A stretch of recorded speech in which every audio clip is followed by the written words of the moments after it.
Hey everybody, and welcome to Epic Every Day, our weekday podcast for busy, stressed out Christians who want to do more than just live for the weekend. I'm Liz Frericks, and this is my husband Evan. Good morning. Happy Monday. Yes, we're so glad you guys are here with us. Thanks for listening to the show, and if you find this show particularly interesting or helpful or controversial or something, please do share with a friend or family member. And you can let us know what you think, too, on Facebook or Twitter. We'd love to have a conversation with you about it.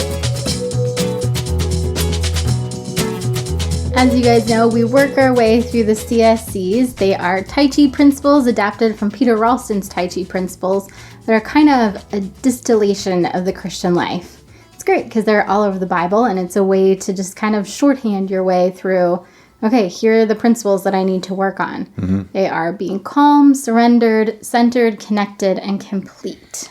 Yeah, and the way Peter Ralston and the Tai Chi crew look at those things, it's just a way of physically interacting with the world. And well, there's some mental, too. Oh, yeah, that's true. It's not, that's not biblical. Right. Well, I was just going to say, it's interesting, so there's this way of trying to interface with the world that is the most natural way possible. That's what Peter Ralston, he did all this research about how your body works and stuff. So he's basing it off of this real world stuff. But then, since God made our bodies and God put us in the world and there's certain rules that apply, like physics and all this stuff, it just makes natural sense that there's some spiritual parallels to it. And we just love exploring that on this show.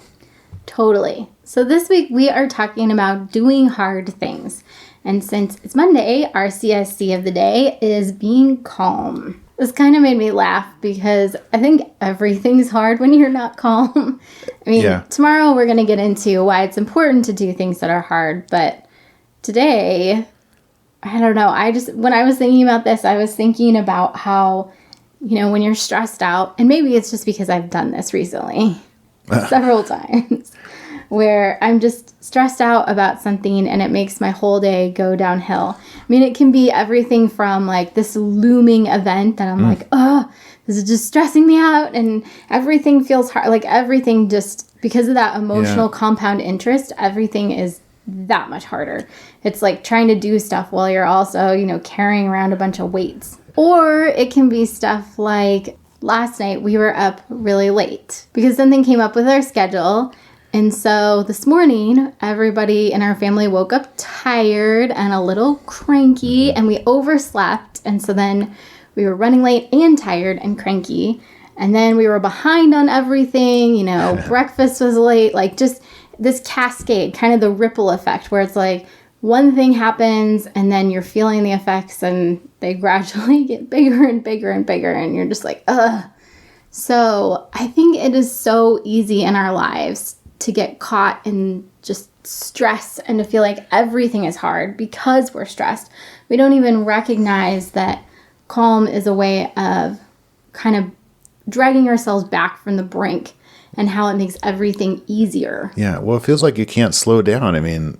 There's a certain kind of mad efficiency to working out of a kind of a panicked frenzy. It feels like anyway, where it's I have no idea what you're talking about. Yeah, well, I've observed it in some people. Some people, not me. But, and it feels like I'm just, you can get so much done, but not being calm does make everything harder.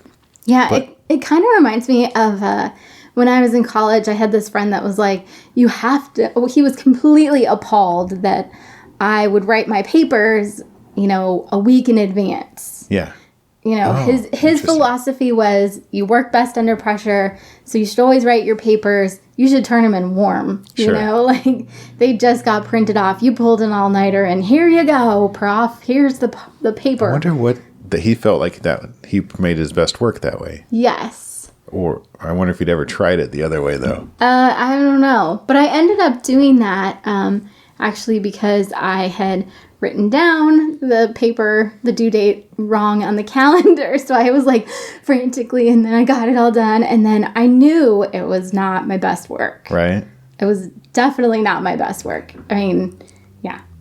Anyway, so I turned it in. Well, I brought it to class and it was still warm and everything. Yeah. And then it wasn't due for another week. Did you redo it? No, because I was like, I already did it. Who cares? Well, what grade? Do you know what grade you got? Like, I still was got his theory I good? still got an A, but Wow. I have to admit, like, I was annoyed with the professor. For giving you an A. Yeah, well, this particular professor, he never requested anyone's best work. He was not a professor. So it's not a very cared. good test. No. Okay. I was not happy that I got an A on that paper because I was like, oh my gosh.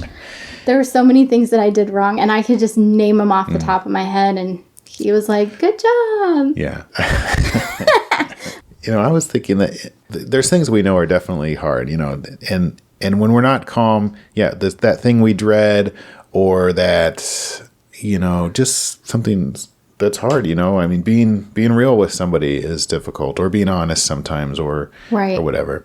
But in a way, everything we do is hard because of the opportunity cost, where we forsake, like right now, we're recording this show and we're forsaking every possibility in the universe that we could be doing right now to do this. Right. So at this particular this moment. is desperately hard to do because of that.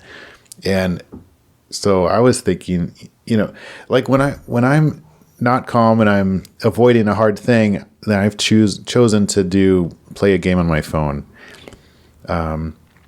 There's an opportunity missed there. So in a sense, playing the game on my phone is still a hard thing to do. I've just, for some reason, justified the cost. Like, there's a cost. Right. And I think we do well to consider that. Well, I think it comes out of this misconception that's okay, that's the easy thing to do. Yeah. Because we don't recognize that all these little easy things, they don't add up to anything, really. Right, exactly. Well, I was listening to a talk today where somebody was talking about how the reason it's hard to do the little things is because it's easy to say no to them. It's easy to say no to running an extra 2 minutes.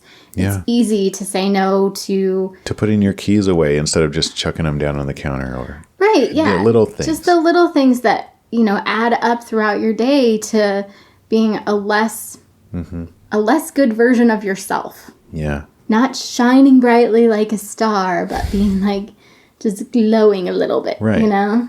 Yeah, and there are reasons there's always a reason that we've chosen to do this over that. A little bit of introspection, or maybe a lot of it, because maybe you never tried it before, but it can help you understand what that is that you're doing there.